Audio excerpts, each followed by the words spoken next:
नमस्कार मित्रांनो, स्वागत करतो तुमचं माझ्या नवीन ब्लॉगमध्ये. तर मित्रांनो, आज आपण आलो आहोत मोकळ्या वातावरणात. संध्याकाळची वेळ आहे, साधारण 6 ते 6:30 वाजलेले आहेत आणि एकदम मस्त वाटतंय वातावरण आणि एकदम सूर्य बुडालेला आहे, त्याच्यामुळे एकदम मस्त दिसतंय. एकदम गारवा आहे आणि एकदम ऊन पण लागत नाही. सूर्य गेलेला आहे डोंगराच्या आड त्याच्यामुळं आणि एकदम वाऱ्याची झुळूक एकदम मस्त वाहते आणि तुम्हाला दाखवायचं आहे एक झापाचं बांधकाम.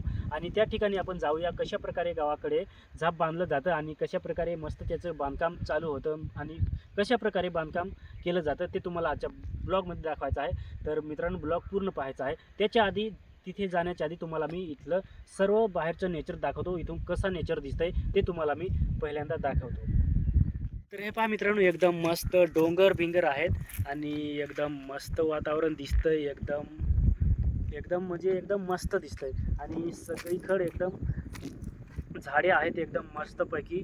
आणि जून महिना चाललेला आहे, त्याच्यामुळं एकदम मस्त पालवी फुटलेली आहे झाडांना. आणि एकदम आकाशामध्ये पण एकदम ढग पण एकदम मस्त आहेत, काळे काळे झालेले आहेत आणि पक्षी एकदम मस्त संध्याकाळी वसायला पण जात आहेत मित्रांनो. तर आपण आता जाऊया झापाजवळ आणि कसं काम चालू होतं आहे, म्हणजे काम चालू होतं आहे असं नाही, तर कसं काम चालू आहे ते तुम्हाला दाखवायचं आहे. तर जाऊया आपण त्या ठिकाणी आणि मस्तपैकी एन्जॉय करूया. तर मित्रांनो, चला आता आपण निघूया. तर मित्रांनो, आता आपण झापाजवळ आलो आहोत. तुम्हाला सर्व चांगल्या पद्धतीने दाखवण्याचा प्रयत्न करतो आणि सांगण्याचा प्रयत्न करतो. तर या इकडे. आणि हे पहा मित्रांनो, इकडं झापाचं काम चालू आहे आणि हे पहा त्याच्यावरती कौलं बिवलं आणलेले आहेत टाकण्यासाठी. तर कधी पूर्ण होतं ते माहीत नाही. ज्यावेळेस पूर्ण होईल त्यावेळेस पण आपण परत एकदा मस्तपैकी ब्लॉग शूट करू. तर हे पहा त्याच्या मित्रांनो, हे पहा एक दोन तीन आणि प्रत्येक लाईन तीनचीच आहे, म्हणजे 9 बेळी तयार केलेल्या आहेत आणि मस्तपैकी खांब एकदम टाईट केलेले आहेत. एकदम हालत पण नाही, एकदम मजबूत झाप तयार होईल मित्रांनो. तर तुम्हाला मी दाखवतो.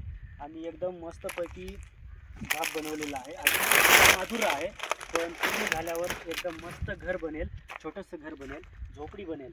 तर मित्रांनो, हे पहा एकदम हे मधीसले खांब जे आहेत ते मोठाले असतात आणि साईडचे आहेत ते एकदम लहानले असतात आणि एकदम असा उतार करायचा आहे.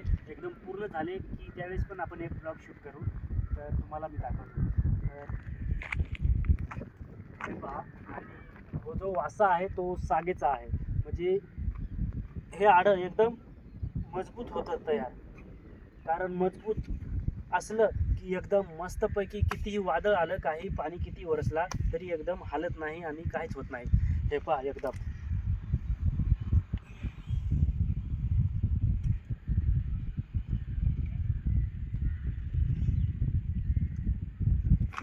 एकदम व्यायाम बियाम करतो, त्याच्यामुळं कसंही टांग आलं तरी काही होत नाही. एकदम मस्तपैकी असं. तर हे पहा, इथं पहा, इथं जॉईंट केलेलं आहे. कारण हे पूर्ण लाकूड नाही आहे, त्याच्यामुळं इथं जॉईंट केलेलं आहे. आणि अशा पद्धतीने हे पहा कशा पद्धतीने ही कला केलेली आहे. आता लाकूड कापून आणि त्याच्यानंतर त्यावर ठेवलं आहे आणि वरून खिळा मारून एकदम पॅकिंग होईल. तर मित्रांनो, हे पहा अशा प्रकारे हे खांब उभे केलेले आहेत. अजून याचं काम अजून भरपूर बाकी आहे. तर मित्रांनो, पुढच्या व्हिडिओमध्ये, पुढच्या ब्लॉगमध्ये आपण मस्तपैकी पूर्ण झाल्यावर तुम्हाला एकदम मस्त ब्लॉग शूट करून तुम्हाला दाखवणार आहोत. तर मित्रांनो, ब्लॉग कसा वाटला कमेंट करून नक्की सांगा आणि जो कोणी नवीन असेल त्यांनी चॅनेलला सबस्क्राईब करा. तर मित्रांनो, आजच्या ब्लॉगमध्ये एवढंच. जय हिंद, वंदे मातरम.